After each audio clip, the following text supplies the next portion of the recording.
ભગવાન જગન્નાથની મૂર્તિની અંદર દફન છે ભગવાન શ્રી કૃષ્ણના મોત સાથે જોડાયેલું એક રહસ્ય. પરંપરાઓ અને ઐતિહાસિક ધરોહરની ભૂમિ ભારતના હૃદયમાં એવા કેટલાય રહસ્ય દફન છે જે કહાની બનીને આજે પણ સાંભળવામાં આવે છે અને સંભળાવવામાં આવે છે.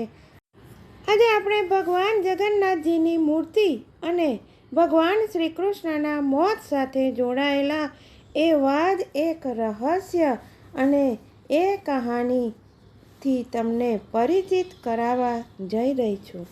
હિન્દુ ધર્મનું બેહદ પવિત્ર સ્થળ અને 4 ધામમાંથી એક ધામ એટલે જગન્નાથપુરી, અને આ જગન્નાથપુરીની ધરતીને ભગવાન વિષ્ણુનું સ્થળ માનવામાં આવે છે.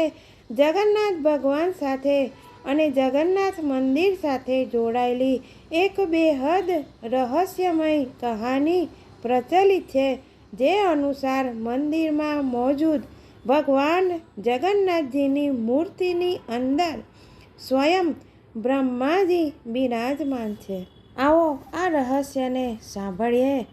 જય શ્રી કૃષ્ણ મિત્રો, સ્વાગત છે તમારું મારી ચેનલ સ્નેહ સાગરમાં. જો આ નવીનતમ માહિતી આપ સર્વને પસંદ આવી હોય તો લાઈક, શેર અને સબસ્ક્રાઈબ કરી બેલ આઇકોન હિટ કરશો.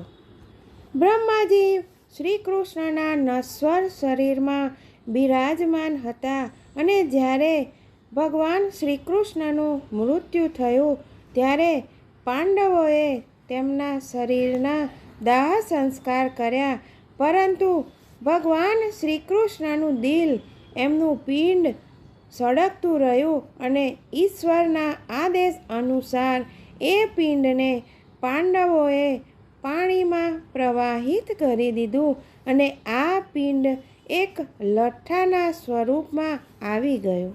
રાજા ઇન્દ્રદ્યુમ્ન, જે ભગવાન જગન્નાથજીના ખૂબ જ પરમ ભક્ત હતા, તેમને આ લઠ્ઠો મળ્યો અને તેમણે ભગવાન જગન્નાથજીની મૂર્તિની અંદર તેને સ્થાપિત કરી દીધો અને તે દિવસથી લઈને આજ સુધી એ લઠ્ઠો ભગવાન જગન્નાથજીની મૂર્તિની અંદર છે.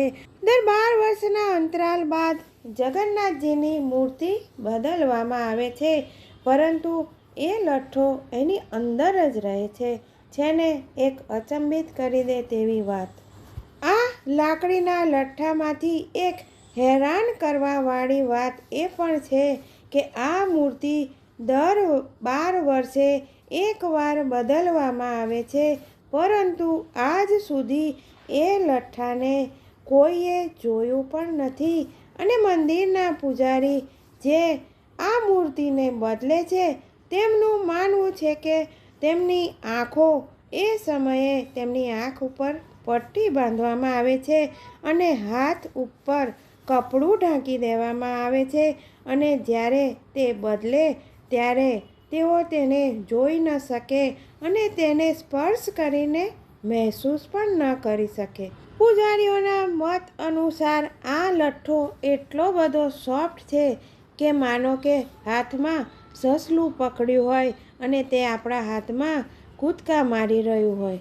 પૂજારીઓનું માનવું છે કે જો કોઈ વ્યક્તિ આ મૂર્તિની અંદર છુપાયેલા બ્રહ્માજીને જોઈ લે છે તો તેમનું મૃત્યુ નિશ્ચિત થઈ જાય છે અને આ જગ્યાએ જે દિવસે જગન્નાથજીની મૂર્તિ બદલવામાં આવે છે તે દિવસે ઓડિશાની સરકાર આખા શહેરમાં વીજળીનું કનેક્શન બાધિત કરી દે છે, વીજળી બંધ કરી દે છે અને આ વાત આજે પણ એક રહસ્ય છે. વીજળીનું કનેક્શન બંધ કરવાથી આખા ઓડિશામાં અંધકાર છવાઈ જાય છે. શું ખરેખર ભગવાન જગન્નાથજીની મૂર્તિની અંદર બ્રહ્માજીનો વાસ હશે? જય શ્રી કૃષ્ણ. ફરી મળીશું આવા અવનવા નવા વિષય સાથે.